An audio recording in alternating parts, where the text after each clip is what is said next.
An epiphany was had this morning as I perused something awful, sipping Code Red and toying with the notion of stepping outside for my third cigarette in an hour. 9 years and 2 months of my life have been devoted towards the goal of personal advancement within a small yet thriving company. I arrived one spring morning at the offices of a local company. Just a 15-year-old, acne-encrusted, bespectacled face in the crowd, with a dot matrix printed resume extolling my massive abilities with the 386 computer and willingness to work after school. I was immediately hired at minimum wage and began a series of menial jobs within said company, including authorizing credit cards and serving as a squeaky-voiced telephone operator. At 16, I graduated from high school and moved off to the wonderful world of college, yet for the sole reason of tuition reimbursement, I continued with the same company, continuing to bounce around from department to department, serving as a van driver, a shipping and receiving inspector, an MIS administrator. I never stayed in one place for very long. It was during this time period, the wonderfully blurry undergraduate years, that I unknowingly sowed the seeds of my current employment bliss. The groundwork was laid. During graduate school, my contributions to said company began to become clear to some in positions of power. I was transferred for the 11th time in 6 years, but this time I held some responsibility for the everyday management of the company. By day, I struggled to comprehend superstring theory, laboring under the false assumption that a master's degree in physics would bring exciting things for me. And by night, I climbed the corporate ladder, supervisorship, management, and power. I had it all at age 21, a brand new piece of paper designating me a master in physical sciences and a management position in a strong company. A score of people twice my age reporting to me. I worked 70 hours a week, but I believed that I had achieved in a short amount of time what it had taken my father 50 years to attain. Then came September 11th. As the Twin Towers fell, the economy fell with it. Faced with massive layoffs, my company was forced to cut my entire department and leave all responsibilities solely in my hands. I was a manager with no employees, a general without an army, yet I still toiled. It continued this way for 3 months. I never slept. I spent every waking minute at the office, yet I convinced myself this was still the greatest thing going. The American dream. One day, in a morning coffee and donuts meeting, a vice president suggested that I could move myself and my responsibilities out of the corporate offices to a satellite facility, some 1,000 miles away. Seeing this as an opportunity for advancement, I took the offer. So, I arrived, acquired a large office in a remote corner of said facility, and continued on with my march towards greatness. Then, something strange happened.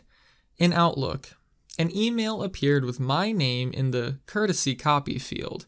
Apparently, a new vice president had decided to delegate the responsibilities that once were mine to another department. Immediately, I was frightened for my job and my well-being. I was tempted to scream out, yet, thankfully, I remained silent. I continued to come to the office on time, every day, picked up the random pieces of my old job that were left scattered in the transition, and waited for the word. That, my friends, was 4 months ago, to the day.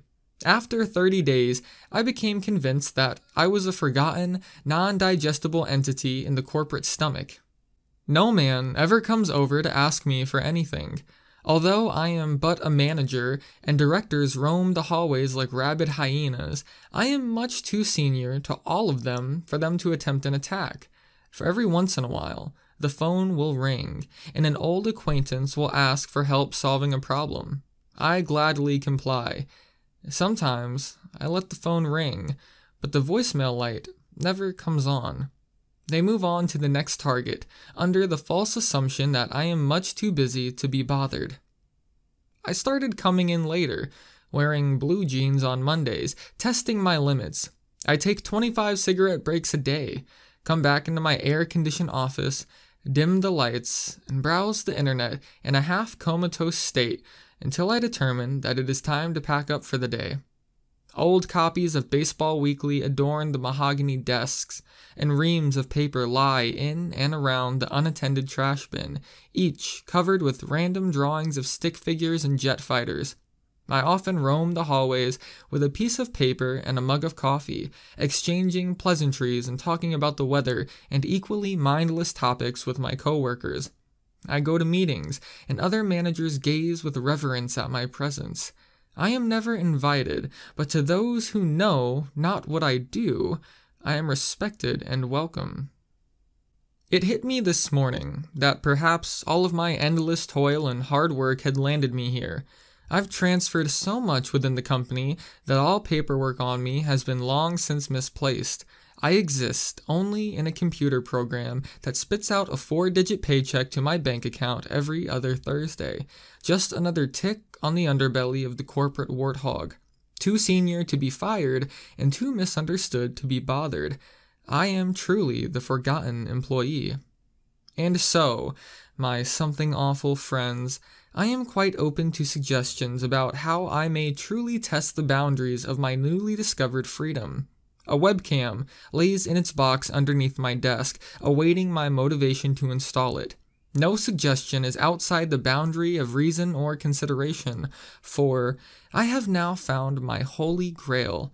I have achieved the American dream.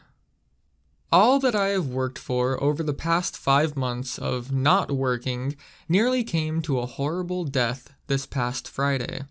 I arrived at the office at 10:30, still dressed in the wrinkled khaki pants from my very lengthy Thursday night at the bar. I sneaked in the side door and made a beeline straight for my office. On the way, I was stopped by an electrician who informed me that they were working on the air conditioning in the office building and that some sections of the sprawling complex would be without electricity during different parts of the day. He reassured me that if I was, indeed, in an occupied area of the building, that I would be informed in plenty of time. Of course, since nobody knows I exist, I expected to be left in the darkness at some point during the day. I eased into my office, shut the door, and sat down at my desk. My morning regimen consists of checking baseball scores, a quick once-over of essay, then off to randomly scour the network drive for Excel documents.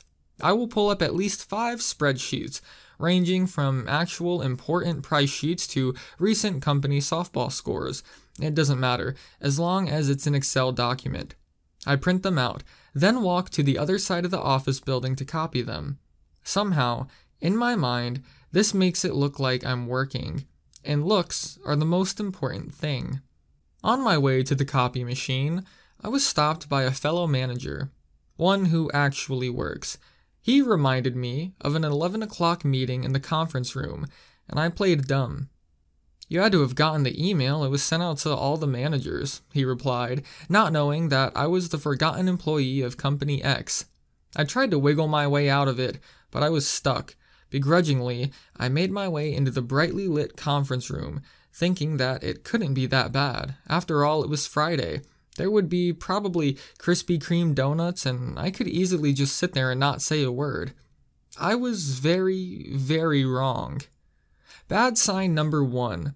Nowhere in the room was the distinct aroma of honey-glazed goodness. Even the coffee pot was ominously switched off. This is a horribly bad sign in the corporate world. Lack of food means that meeting will only be about business-related issues. Bad sign number 2. The normal large conference table is nowhere to be found. In its place is a U-shaped formation of folding tables. U-shaped formation equals audience participation, which equals horribly, horribly bad. Bad sign number 3. I reflectively reached over by the door for the inevitable handout and felt nothing. No handout equals note-taking is mandatory. I begin to have a very sinking feeling about this meeting. Bad sign number 4. Standing in front of the stained, dry erase board was the nemesis of all forgotten employees, the Director of People Services, aka Human Resources. I was a Warsaw Jew, face to face with Himmler. She glanced at me as I quickly averted my stare, but I thought I may have caught a glimmer of recognition in her eyes. And that, my friends, scared the hell out of me. The beer sweat started rolling off my forehead as I ran through my options. I was about 15 feet inside the doorway, and Himmler had seen me. Quick flight was out of the question. I was forced to sit through this meeting and try to keep my cover. Looking at the U-shaped formation of tables, I decided to sit directly in the middle, contending that if any type of "let's go around the room" shit went on, she would undoubtedly start from one of the ends. I took my company cell phone off and set it on the table, and then proceeded to sit and wait. Unfortunately, the meeting turned into my worst nightmare. Buzzwords started keying off alarms in my head as they flowed from the mouth of the hideous HR gargoyle. Teamwork, employee insight, departmental budgets, etc. This meeting was a quarterly employee idea meeting where managers would gather and share what work their teams had accomplished and what they were looking forward to. Considering my team had been fucking contracted on September 11th and I was currently a free agent with no intention of signing with anybody, I was worried. And then it happened. Let's go around the room and say what the general view among your reporting employees is as to the future of shit. I knew I was fucked, and I needed to get out. My heart skipped a beat as the first ass-kisser on the end started babbling away about how great his employees are, and started calling them off by name. I needed a fire alarm, a stroke, or a meteor strike, and I needed it soon, before I was forced to open my mouth and out myself as a non-working leech to the rest of the world. My eyes searched the room for something to help me out. The fire alarm was too far away, as was the window. The light switch was directly behind me, but that was only a last resort. I had almost given up hope when my eyes situated on the table in front of me. My cell phone. I needed a phone call, and I needed it as soon as possible. Telekinesis failed me for 2 good minutes as it came closer and closer to being my turn. Then I realized something amazing. I was wearing my bar pants. The beauty of my bar pants is that they have amazingly deep pockets, and nestled down past the crumpled up $1 bills, the napkins, the receipts, and the Bud Light bottle caps was my saving grace. My wife's cell phone, and listed under the letter A in her pre-programmed numbers, was my work cell phone. A rush of excitement filled me, and my hand started slowly inching towards my pocket. Because of the angle of my leg, I couldn't reach into my pants without drawing unwanted attention, so I had to make a go at it from the outside. It was only 2 clicks, one on the down button in the middle to highlight my number, and the other on the send button. But timing was crucial. As it came closer to my time to speak, I felt down the outline of the phone, my finger skimming the display screen, and pushed down once on the scroll button, then mashed to its left to send the call. I believed victory was mine, but unfortunately, the phone on the desk remained silent. 10 seconds passed, 20 seconds, and yet nothing happened. I had obviously highlighted the wrong name to call. It struck me as mildly humorous that somewhere, one of my wife's friends was answering a call from her cell phone, blissfully unaware of my epic struggle to free myself from the meeting from hell. As soon as it was obvious that I had dialed the wrong number, I moved my thumb back to the right and punched the end button approximately 10 times, hoping to cancel everything out. The train of talking had reached the person sitting next to me, and the focus of the room was in my general direction. I probably only had one chance to pull this off, and I had to do it discreetly. With my body turned towards the speaker, my hand crept down once more. I coughed slightly as a distraction while my fingers made a ninja flick across the scroll and send keys. Then I moved my hands to the table and waited. 5 seconds, 10 seconds went by. The person next to me was finishing up. It was almost my turn. I thought I was completely done for. And then it happened. The cell phone lit up, and the telltale Nokia tone started resonating throughout the room. All eyes shot to me as I tried my hardest to contain my elation. I grabbed the phone, pushed the answer button. "Ben," I said, authoritatively. My voice echoed through the speaker as the cell phone in my pocket picked up the background noise. "Oh, yes, sir, Mr. Name of a company vice president at the corporate office. I have that information at my desk. Can it wait?" "Oh, I understand." I then covered up the phone and said to the HR liaison, "Do you mind?" She was taken aback, but smiled and nodded. It was all the break I needed. I sprung out of my chair and headed for the door, pretending like I was talking, nodding absent-mindedly to myself, engaged in a pretend conversation with my pants. But I was temporarily free. I hurried back to my office, closed the door, and waited. The time was 12 noon, and I was sure that soon the HR liaison would show her face and ask to sit down and chat about what I had missed at the meeting. I browsed the SA forums for the next 4 hours, every set of footsteps by my door sending me on a frenzy of window minimization. 4 o'clock rolled by, and cars began to leave the parking lot. My cell phone had not rung. My Outlook inbox was still empty. At 5 o'clock, the lights went out in my office. I sat in the complete darkness for 5 minutes, 10 minutes. An hour and a half went by as I sat in a semi-daze, alone, in a dark office. Then it hit me. I was safe. I was forgotten. All was right with the world. I took out my cell phone and played a silent, celebratory game of Snake. I had been dreading this day. In the back of my mind, I knew it was coming. In all of my years here, my anniversary date has held as a beacon of hope, the promise of yet another pay raise, yet another shining star on the corporate report card that would one day land me in a corner office with a view. This year, however, I wished that it would never come. I was sure that my 9th anniversary at this corporate juggernaut would raise sufficient enough flags to bring human resource ninjas swinging through my office windows, sending the old copies of Baseball Weekly and collected Mountain Dew bottles flying in a maelstrom of broken dreams as they hauled me off to some cubicle to start being a productive member of society. The email was waiting for me as I came in late to work. The return address was a name that I did not recognize, but the all-too-familiar HR printed in bold at the end of it sent a shiver up my spine. I opened it up, and all at once, a feeling of relief, bewilderment, and hope overcame me.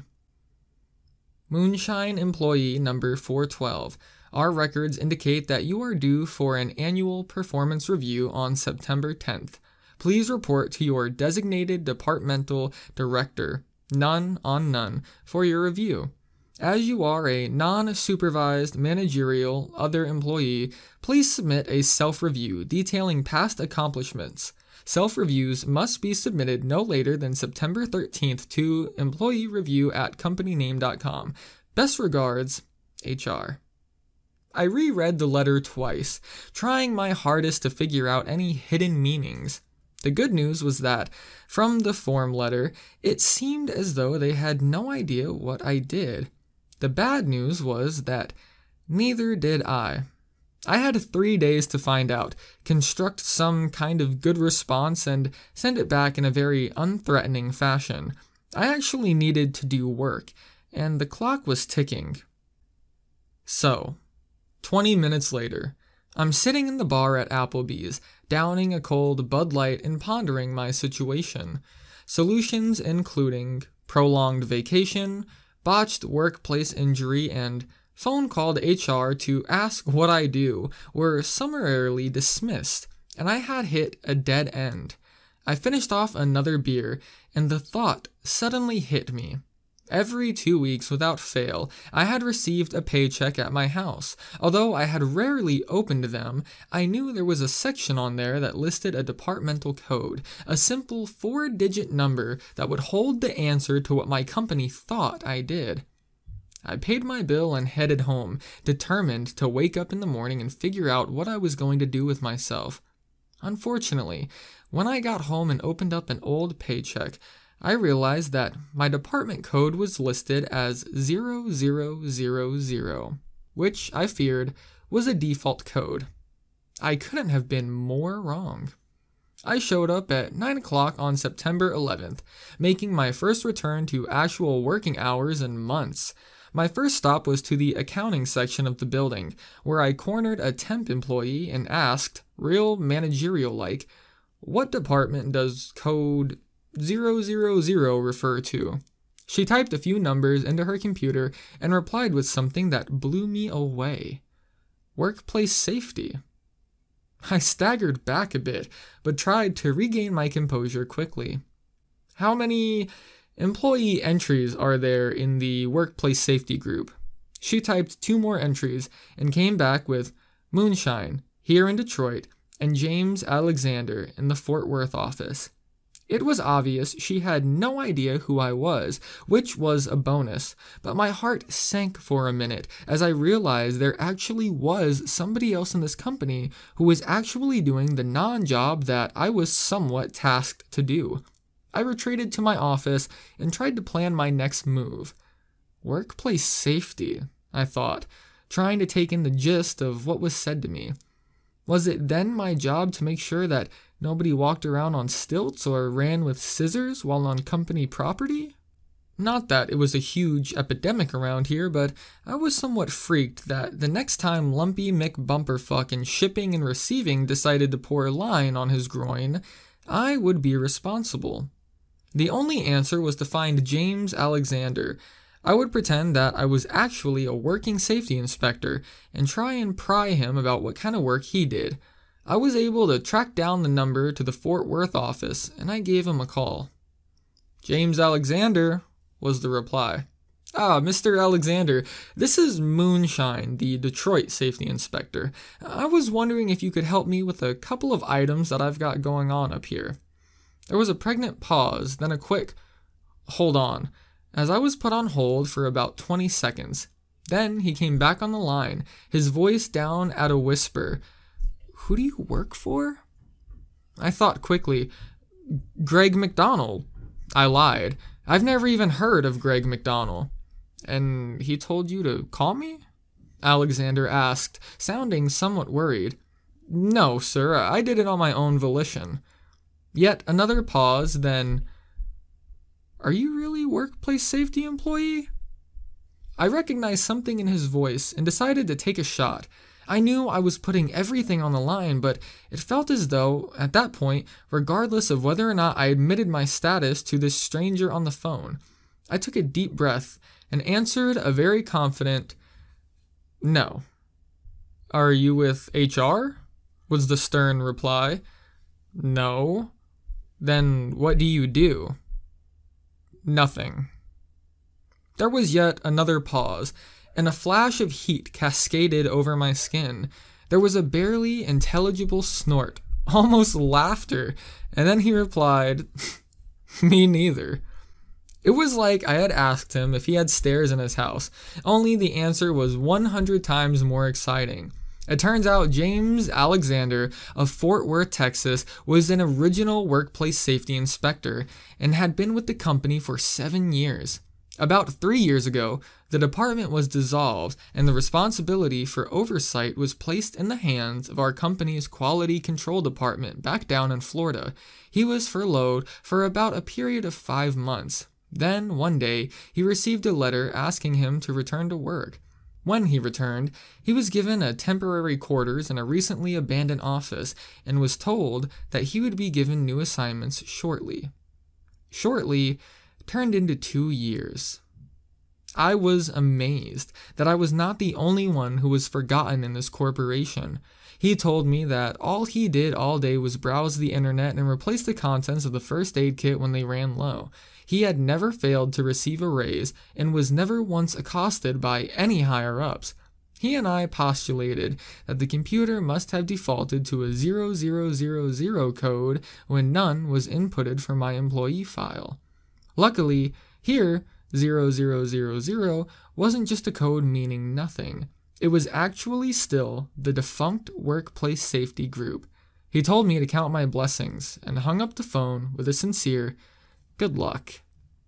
The next day, I showed up at work with a new purpose in life. What I had come across was even better than having no job. I now had a job with no responsibilities.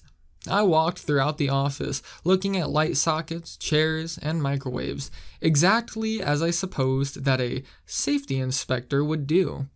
Later that day, I would write my personal review, remembering to keep it vague and short so as not to rouse attention.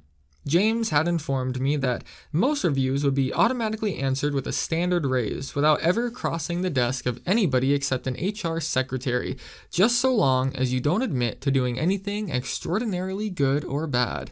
So I wrote, "Employee, Moonshine number 412 accomplishments. Maintained a 0 accident rate in the Detroit corporate and shipping offices for the entire 2002 calendar year. Responded to every safety issue in a timely fashion. This internal customer service was accomplished within the allotted budget. Heightened awareness for safety-related issues among employees." I hit send and awaited the possible downfall the next week. This past Wednesday, I showed up at work with a bottle of aspirin from 7-Eleven and a rubber carpet bumper that I picked up at Home Depot. Back where the employees go out to smoke, the carpet at the door was horribly mangled, and many an unhappy soul was sent crashing to the floor by a misplaced step on the hazard. So, the first thing I did was put the bumper down and glued it into place using some bullshit Billy Mays fabric crap glue that the dude at Home Depot said worked wonders. It wasn't pretty, but now there is no danger of tripping. I am responding to workplace safety issues, keeping under budget as the $9 came out of my own pocket. I placed a sign on the wall next to the bumper, as seen below. I placed the aspirin in the break room first aid kit and proceeded to my office.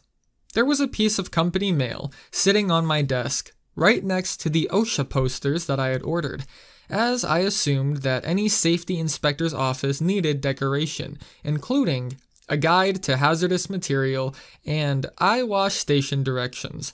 I sat down in my seat, opened the forums, and then slowly opened the letter.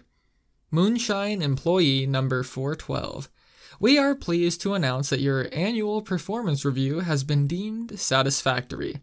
As a result, your pay rate has been increased by 5%, retroactive to September 1st, 2002. Now, a week has passed, and nothing else has happened. I was asked to check a battery and a smoke detector by a secretary yesterday, who had unfortunately seen me place the bumper in the back hallway. So, yes, I now have to do some work. But until the camel spiders invade accounting and I've got fatalities on my hands, I will continue to sit here, playing Snake on my Nokia and browsing the Something Awful forums. I am Moonshine, the protector of Detroit corporate shipping and receiving, here to make sure nobody falls down on my watch. They're on to us. Those 4 words, ambiguous in meaning, was what greeted me as I opened up Microsoft Outlook one fateful Friday morning. My heart began racing as I realized that the message had come from none other than James Alexander, my counterpart in Texas. Anybody being on to our scheme of hiding under the radar scopes was undoubtedly trouble that would manifest itself in the very next email that I opened. It's never a good sign when the name in the from field is followed by an identifier in brackets. And as I would soon learn, it was even worse when that identifier was recruiter. I double-clicked on the message, plainly entitled, Question. From Nosy Mick in my business, recruiter, to Moonshine. Subject, question. Hi, Moonshine. My name is Nosy, and I'm currently doing a budgetary survey of the Detroit operation. Unfortunately, some of the paperwork for you seems to have been misplaced. I can't seem to place you anywhere on the company organizational chart. Might you stop by when you have a minute so that we can sort everything out?" A flush of heat swept over me, as well as a slight, nervous jitter that would only be calmed by the massive ingestion of nicotine into my nervous body. With trembling hands, I lit up a cigarette right at my desk and sat back to ponder what my move was. A multitude of discovery scenarios had played out in my head in the months leading to this unexpected twist, but they all involved the temporary stream of bullshit that would spray from my mouth should somebody, ever, in passing, ask what it was exactly that I did. Nothing had prepared me for a meeting. Therefore, I decided on the smartest possible thing to do. Ignore it, just like that lump on my balls. I quickly deleted the email, logged onto the essay forums, and tried to clear my mind. It seemed to work for a few hours as I was lost in complete bliss. Then that goddamn box popped up. The temptation to click. No, I don't want to read this new mail that has been sent to me by somebody that is most likely hell-bent on my demise, was overcome by curiosity, and my thumb subconsciously flicked the enter button to display what was surely another email from Miss Nosy. My worst nightmares were confirmed by the subject line. Not read. Question.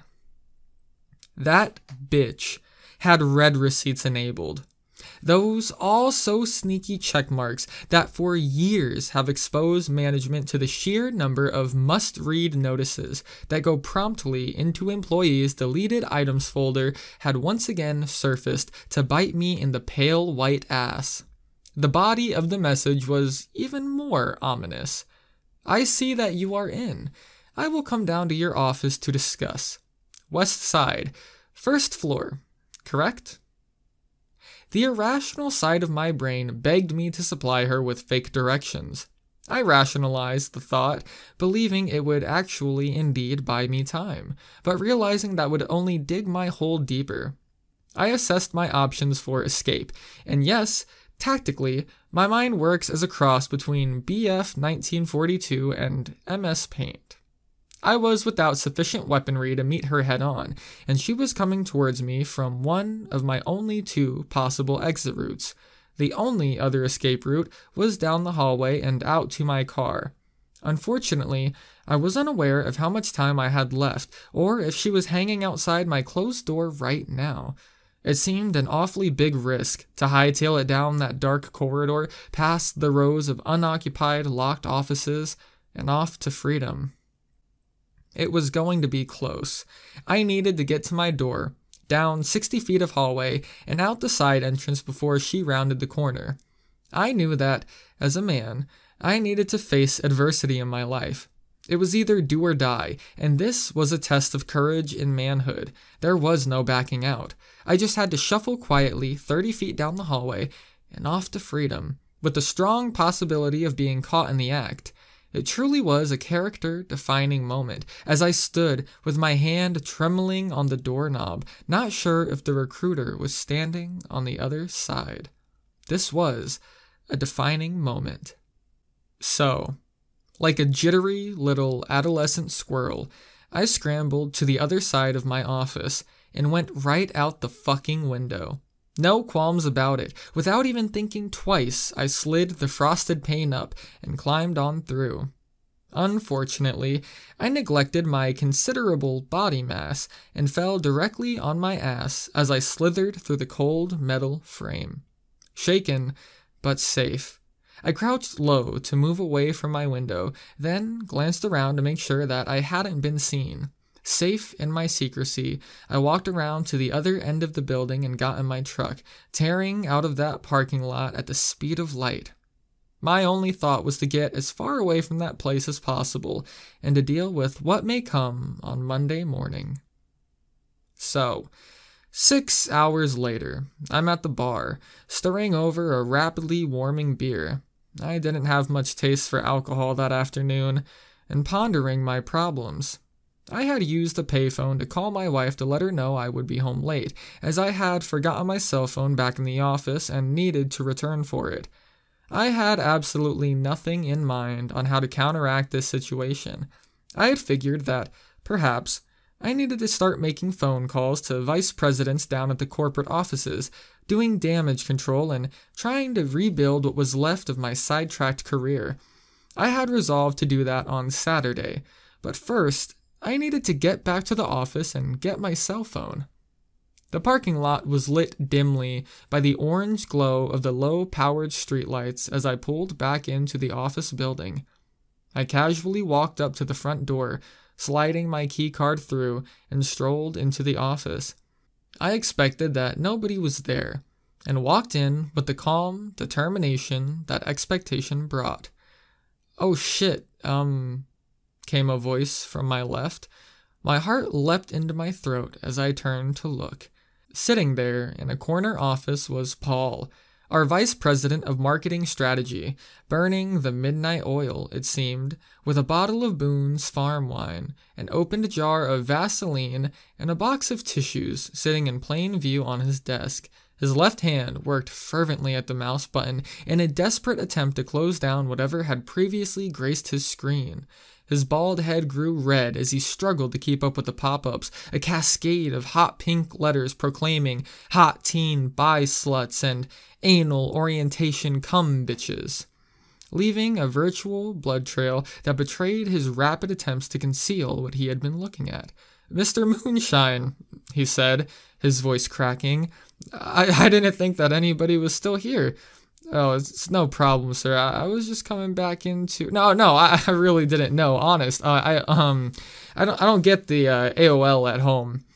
I was getting set to walk away, but I stopped, looking over at the slightly overweight man, beads of sweat forming on his forehead. "I'm sorry?" I asked. "I don't get the web thing at my house. I was just looking at pictures, adult pictures." I nodded and averted my eyes, but he continued. "It just sucks since my wife left me." I looked back up, incredulous that this man, who up until today I had only met in passing, was doing anything but closing his door and trying to forget the incident. "I'm sorry?" I repeated again, and that's when the blubbering began. "I don't know what to do. It's been 6 months. I've never even dated before. I mean, for God's sakes, look at me. See, you can tell. I was married for 18 years. I have no idea what to do. I can't even cook noodles. Hell, I have no idea what to do. I tried to do the whole single scene thing, but I'm a fish out of water if there ever was one. It just takes some time." I tried to console him cautiously. He motioned me into his office, trying to force a smile. Against my better judgment, I walked in and sat down. You're a popular guy, right? With the ladies?" he asked. I raised my left hand in response, showing him the wedding ring. He nodded and then looked up to the ceiling as if searching for what to say. "But you're used to the partying scene, right? You can do the whole hippie hop music stuff, right?" I nodded slowly, unsure of where this was going. "Hip hop," I corrected. He smiled as if I had just unlocked a great secret for him. "I tried all that stuff. I've been to nightclubs. I'm just doing something wrong," said the overweight, balding vice president who I had caught masturbating and drinking what most 14-year-old girls have grown out of, right in his office. "I want to be able to go out and talk to women. I want to go out and drink beers and dance and have casual relationships. Is that an unreasonable request?" "I guess not," I squirmed. "Can you help me?" My mind raced. I had no idea what he was asking me to do, but then suddenly something clicked in my head. I could turn this into my advantage. "This stuff tonight," I started pointing at the computer. "This is all our secret, right?" He looked shocked. "Of course. Why?" "Well, I'll help you out. But you have to help me out. Have you ever heard of Nosy Mick in My Business, the recruiter?" "Yeah, she's up from corporate, auditing the facilities." "Well, she's all over me. I've been here for a while, and I'm a good employee. How about you just tell her that I'm on your budget and your department, and that way she'll get off my case?" He raised an eyebrow, smiling with the corner of his mouth. That may be possible, and if you do, I'll help you get back on your feet as far as your social life goes. He reached his hand across the table and said, "Deal." I looked down at his hand and then back up at him, grimacing mildly. He quickly withdrew it and replied, "Oh, yeah, right." I got up to walk out of the room and then looked back at him. I smiled for a second. MILFHunter.com, sir. Username is, insert username here. Password is, insert password here. Knock yourself out. With that, I walked out of his office and back into the world, feeling somewhat secure in my job. Come Monday morning, on all the glorious mornings thereafter, I never again heard another word from the recruiter. It was inevitable. I had been saved by a vice president who played with himself in his rich Corinthian leather chair at work. I had to hold up my end of the bargain, and I did. About 2 weeks after the episode that still haunts my dreams, I convinced the wife and a few of her work friends to join me and Vice President Midlife Crisis Paul at the bar. The night began poorly, and only went downhill from there. When we first walked in, I spotted him, sitting at a corner booth, tearing the label off a bottle of beer. We went over and sat down, and he perked right up. He was a talkative little bastard. I ended up learning his entire life story, except when a female walked by, at which point he would clam up like a 4-year-old boy. I knew that it would be a difficult situation, especially after 2 hours and about 5 more beers when he handed me a napkin and asked me to give it to that sugar bunny of a waitress. I nodded and stood up, looking down at the wadded up paper. "You are a very beautiful woman. What time do you get off of work? Wave at me if interested." I resolved about 2 words into the note that I couldn't give this to anybody, so I walked to the waitress and pretended like I was talking to her at a crowded bar, which seemed to satisfy Paul. As I was doing this, my wife came up and gave me the equivalent of, "We've gotta go," so I had to think quickly. "Hey, how does Sandy like Paul?" I asked her.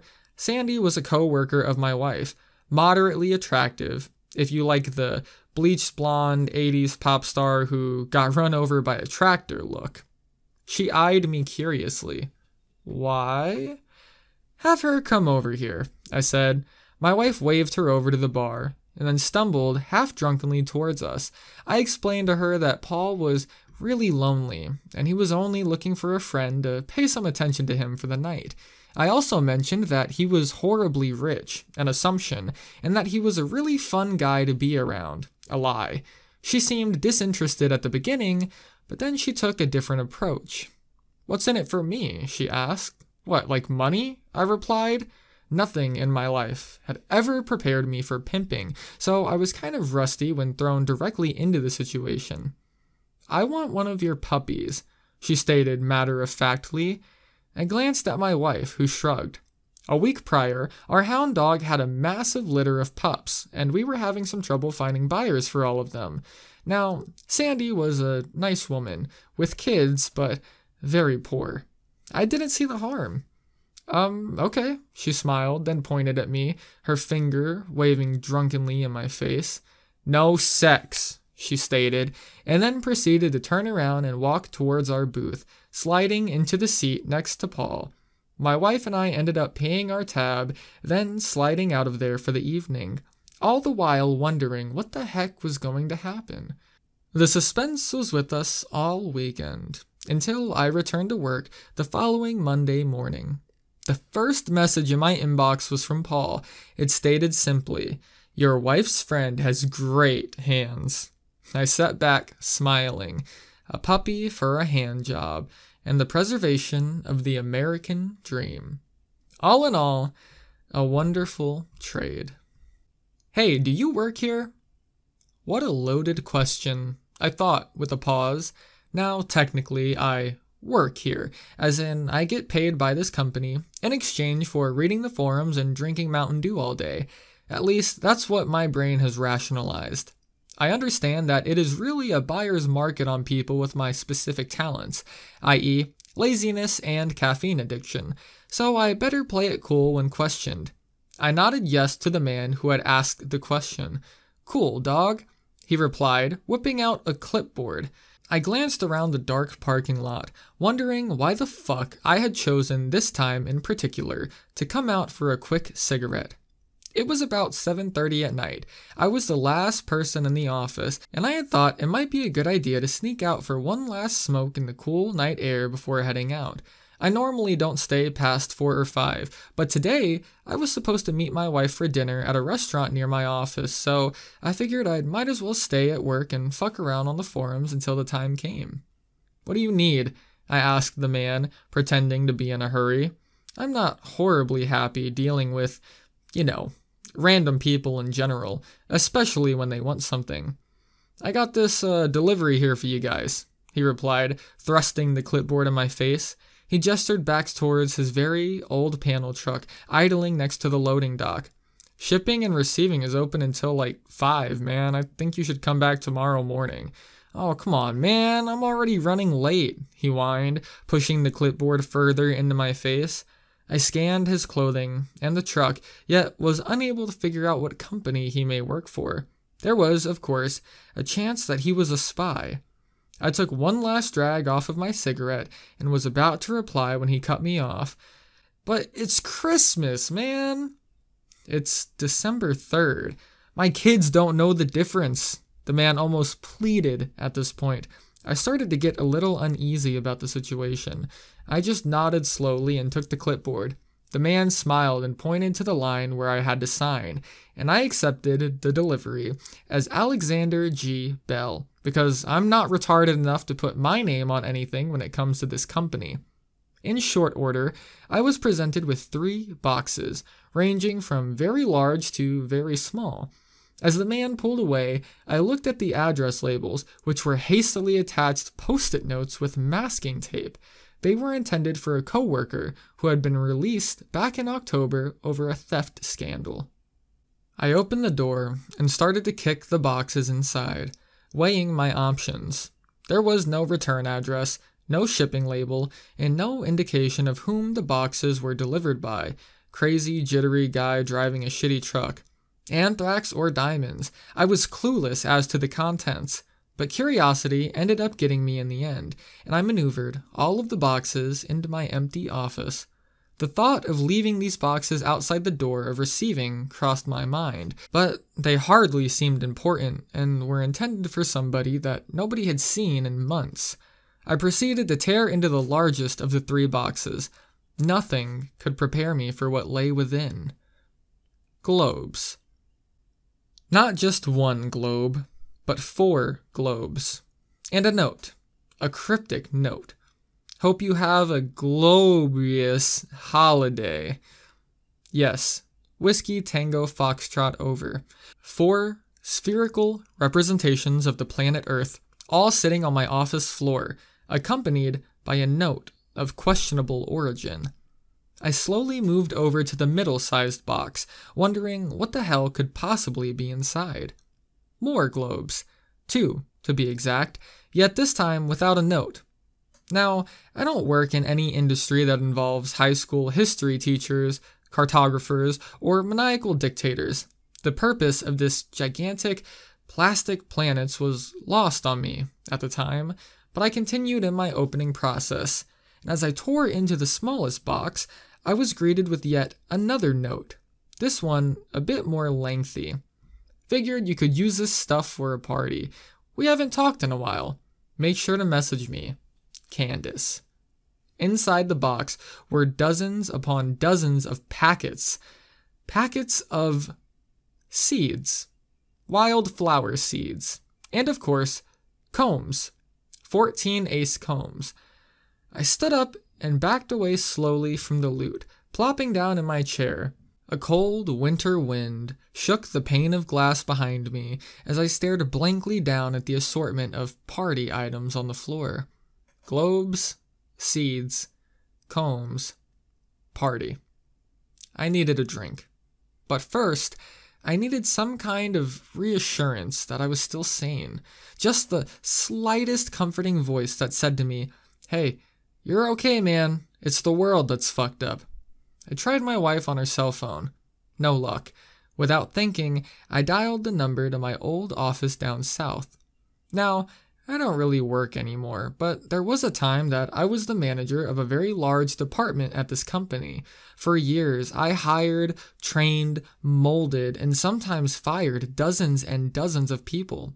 Relationships were formed, relationships that carried on to this day. I still get emails and phone calls from some of my old employees asking for my advice on certain things. I knew that one of my dearest work friends was on the night shift that evening in our corporate office, so I dialed his direct line. "Hey, I've got a bit of a problem," I started. "I've come into possession of a goodly number of, random items." "Like what?" my friend asked. "Oh, like, globes." There was a bit of laughter on the other end of the phone, then a quick reply. "Probably for the management types there. Everybody has a globe." This made me think. I closed my eyes and thought back to as many offices that I could remember in this company, and a startling revelation was had. Everybody had a globe, but I never realized it until the motherlode of earthly scale modeling was dumped into my lap. I mean, really, how often do you notice a globe? When you see one, do you ever stop and wonder why it's there? A decoration of sorts, or something more sinister? "Hey, I've got a question for you." I was snapped back to the reality by the change of subject. My friend went into a long situation about a problem that he was having with a certain aspect of his job, the job that is done by the department that I used to run. I listened intently, then suggested a course of action that, although somewhat against the norm, would alleviate the problem in a timely and orderly fashion. My friend thanked me and hung up, and I walked out the door, leaving the random items sitting on the floor of my office, vowing to deal with it at a later date. 5 days later. There's only so much that you can do with a globe. I had come to find out. I had taken one of them and placed it upon my desk, and had been staring at it on and off for a day and a half. So far, the uses for a globe, as discovered by me through intense testing, were 1. Spin real fast. 2. Use your index finger and middle finger to run across the equator. Try to step only on land for added difficulty points. And 3. Play President of the United States. Spin the globe real fast, close your eyes, point to a place on the globe, repeat 3 times. Declare the 3 indicated locations as your own personal axis of evil, minus Spain, Arizona, and the Indian Ocean. As I sat, slack-jawed, staring at the globe, something truly horrible happened. My door swung open, and standing at the entrance to my office was a vice president. I knew the man well, and had worked in close conjunction with him numerous times in my old position. I hadn't seen nor heard from him since my move to the remote satellite location in Detroit, and I had no idea he was even in the state, let alone the office this morning. I was unaware there was an all-employee management meeting in town. I nearly froze in fear as my right hand subconsciously scrambled for the mouse, minimizing everything on my computer screen. "Mr. Moonshine," he began. "How's it going? Long time no see." "Very well, sir," I managed to form the reply. My eyes darted left and right, searching for anything incriminating in my office. Aside from OSHA posters from wall to wall and a big pile of seeds, combs, and globes in the corner, everything looked almost professional. "I've got a problem," he began. I gestured towards a chair across from my desk, snapping back as quickly as possible into whatever management mode I still had encoded in my brain. "Well, it's everybody's problem. I think you know who I'm referring to." I shook my head. "Mr. Dipshit," he continued, and I nodded. Mr. Dipshit was technically my old boss when I worked at the corporate office, but he was the epitome of everything that you would not want in an executive position. He was clueless as to the specifics of the job, poorly groomed, racist, a liar, and a crook. He took personal vendettas to the next level. He also despised me from the start, as I was constantly making him look bad. Because of my longevity at the company, I was friends with quite a few people in senior management, and this always frightened him. Instead of coming to him, most would go behind his back and come to me, so he had been gunning for me the entire time that we worked together. However, given my current situation, I figured that he had all but forgotten about me. I was quite wrong, though. Mr. Dipshit calls me yesterday and says that you're going behind his back and trying to purposely sabotage his operation. I blinked slightly and asked. He said, "What?" Mr. VP smiled and continued. "Oh yeah, he's in an uproar. He swears that you're sitting here running the company from your desk." I attempted to stifle a giggle. Mr. VP, who hates Mr. Dipshit as much as the next guy, nodded and said, "And I told him that I almost guarantee that you run his department from your desk. I've talked to some of his people down there, and they all insist that you're always there to help them out, whereas most of the time, they can never find him." I sensed that the conversation might be taking a bad turn, so I tried to turn it back. I never try to run anything. If people need help, I give that assistance. I mean, we're all on the same team, sir, but if Mr. Dipshit feels like I'm encroaching, I'll back off and let it be. Mr. VP raised his hand and shook his head. No. I want to make sure that things run right. I know that you're horribly busy up here, but I want to make sure that you're available for consultation if need be. I nodded, pretending that, in addition to my tremendous workload of posting on the Something Awful forums, I would sacrifice and answer a couple of emails a day. Then asked, "But what about Dipshit?" "Oh, don't worry about Dipshit," VP replied, snickering. "He's got a hard-on for you, Moonshine, in more ways than one." I tried not to show any emotion as my brain tried to rationalize the statement. He couldn't have meant what I thought that he meant, right? I mean, there's no way that a troll-like human being who's never been introduced to a Q-tip or a nose hair trimmer could be... No. Cleanse my thoughts. I replied, my worried eyes betraying my true feelings. "I knew I could count on you, Moonshine," Mr. VP said, as he stood up and walked towards the door. He stopped for a second, looking back at me. "What's your title?" I snapped back to reality as soon as possible and tried the soft answer, "Still a manager." VP nodded, then pointed at my desk. "I'll make sure you get the management globe," he promised, and then walked out of the door. My globe, with the executive wooden stand, appeared a few days later, and now occupies a place of honor in my small office.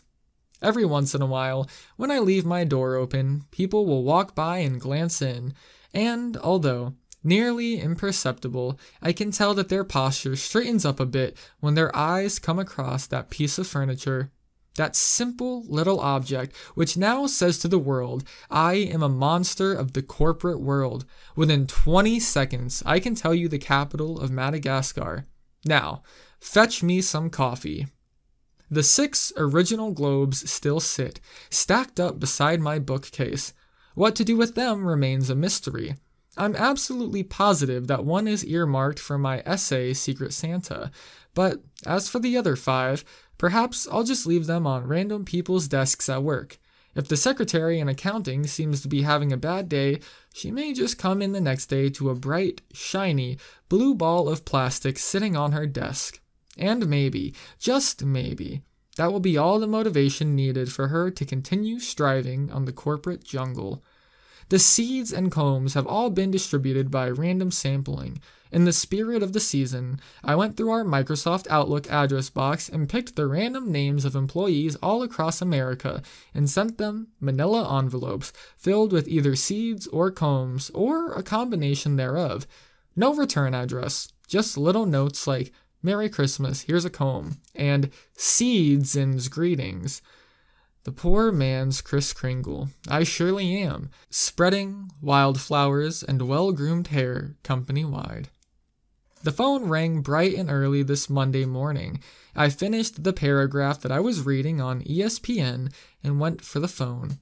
"Mr. Moonshine," came the voice from a cell phone. "Mr. Vice President," I replied. "Just checking up on you. Anything negative from Mr. Dipshit?" Now, I had received a grand total of 1 email since the last conversation and had solved that minor problem in a grand total of 5 minutes. But he didn't have to know that. "Well, there's a lot of stuff, but I'm keeping it in line, sir." "Very good. Continue running the company, Moonshine," he said with a laugh. "Will do," I replied, and hung up the phone. I thought for a second, looked down at my cell phone, and proceeded to run the company in the most productive fashion that I could think of. I beat my high score in Snake. Hey guys, it's Dovahbruh here. If you're listening to this, thank you for making it all the way to the end of this story, and feel free to let me know what you thought about it down in the comments below. I'd really like to hear feedback on this one because personally, I enjoyed it a lot. I felt like it was really grounded and honestly pretty reasonable. There wasn't any cringy writing or dialogue or anything too far-fetched that kind of, made it a little difficult to sit through. Personally, I liked it, and it was just a more super mundane and kind of grounded story, which I actually liked because it made it feel a little more human, if that makes any sense. But yeah, feel free to let me know what you thought about it down in the comments. You guys know me, I love responding to all of your comments and having either engaging conversations or just shitposting memes. Secondly, this video is brought to you by all of my beautiful Patreon supporters. Yes, I have a Patreon up still, and I do have people supporting me on there. If you guys would like to support me on Patreon to see videos come out a little bit quicker than this one did, it actually does help me exponentially. Even if you can just throw $1 or $2, just a couple bucks every month, when you guys all come together and I get a lot of supporters just pledging those small amounts, it really does help, and then it alleviates a little bit of financial strain off of my shoulders, which is part of the reason this video took so long to come out, because I've just been working a lot. And then also immediately after I posted my last video, I got sick with the demonetization sickness, and then that left me reeling with a bunch of health issues for the next month or so, and I just didn't really have a good voice and I wasn't feeling too well. Then immediately after I kind of started recovering from that, I started working, and I started working like crazy to save up, try and plan ahead for my future, and pay bills and all that. And then it's also my birthday in, depending on when this video goes up, 1, maybe 2 days. I'm about to be 22, so got myself a couple little birthday presents. Nothing too crazy, but yeah.